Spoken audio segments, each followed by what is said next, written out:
So now that a couple of days have passed since we signed Paul George, it's got me thinking, I feel like so far through free agency, we have been excellent. I mean, you got to give Daryl Morey some credit here.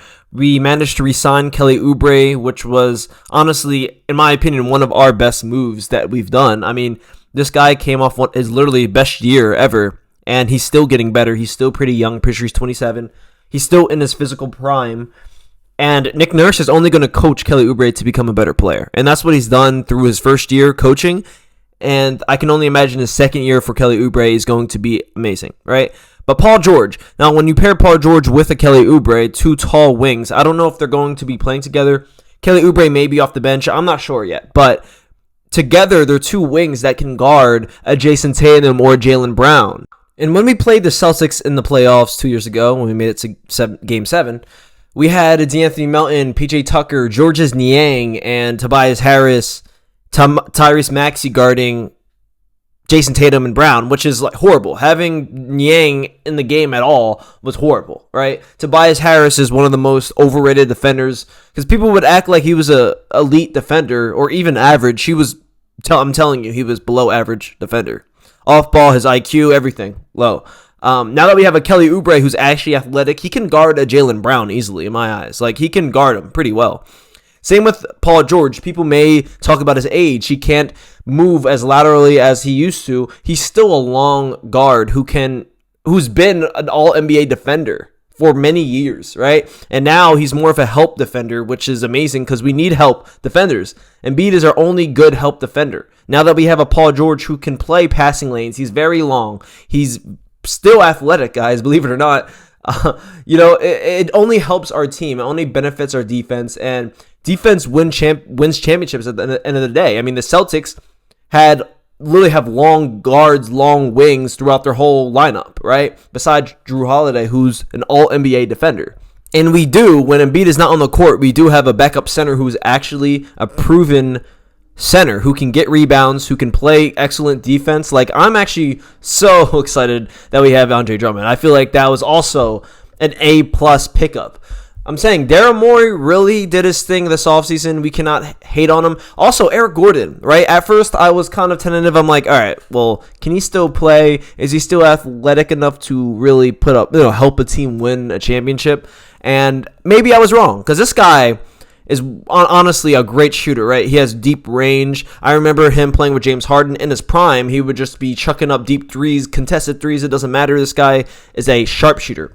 In his prime, when he was on the Clippers, I'm pretty sure he was more of like a high flyer. But looking at these highlights, he is still like running the floor well, like with speed. And if he can help us out defensively, then I just don't want him to be a burden, right? Don't be a Buddy Hield, a guy who literally cannot play defense, cannot guard anyone. I mean, Buddy Hield did have some decent, he would play the lanes well, right? But he just couldn't guard anyone one-on-one.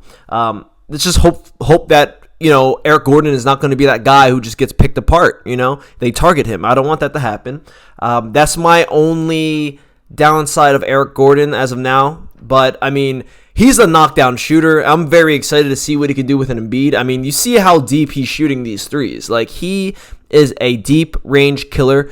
You pair that with a Tyrese Maxey. I mean, wow. Both of our guards are shooting from deep. That's pretty scary for a defense, right? While we have an Embiid who is getting double teamed and a Paul George who is literally the best catch and shoot 3-point shooter in the league.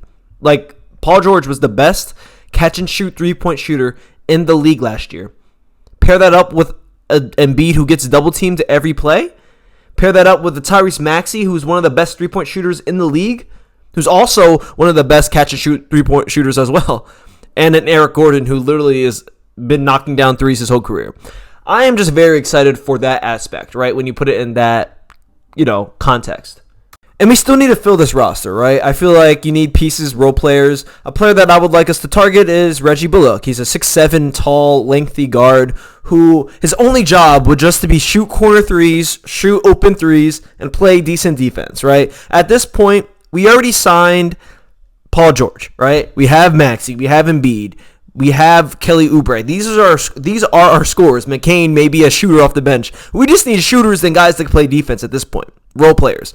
Reggie Bullock, I feel like would be a cheap signing. He is, I mean, a career like around 40% three-point shooter. He has a quick release. He's 6'7", like I said. He's pretty tall and lengthy. Like, I feel like this would be the move, especially the cheapest move we could do. This is definitely the goal. And he's around 35. I'm pretty 34. You know, just give him a 1 or 2 year contract for like $3 million. I feel like he would accept that at this point. So yeah, Reggie Bullock, man, come on. And the player I want to trade for is a Dorian Finney-Smith. I mean, he's on the Nets, right? He's 31. I feel like he wants to win in this time in his career. The Nets are not going to win. The Nets are rebuilding as well. We do have a Paul Reed to trade still, right? So that's like our only valuable player, right? We have Paul Reed and we still have picks. Dorian Finney-Smith is honestly very easy to get for us if you can give him a first-round pick. I feel like who wouldn't accept a first-round pick for Dorian Finney-Smith at this point? They're not going to win. They're going to be rebuilding anyway. We can probably get Smith for cheap. And he would just fill out a roster. He's a great power forward. He's very athletic. He can get rebounds. He can play great defense. Another guy that can help us guard, like a Porzingis, right? Who could guard a stretch, Embiid's weakness. You know what I mean? Just another guy who's athletic, right? We never really had an athletic power forward with Embiid, so yeah, these are the moves I feel like we should do because we do need to fill out a roster. Our roster still has some holes, right? But as of now, I feel like we can take on the Knicks. I feel like we're better than the Knicks. We're better than every other Eastern team besides the Celtics, in my eyes. We'll see what we do to fill out this roster. I'll be dropping a video tomorrow after work. I have work 10 to 2. But yeah, man, if you enjoyed this video, drop a like, subscribe to the channel, and I'll catch you guys. Peace.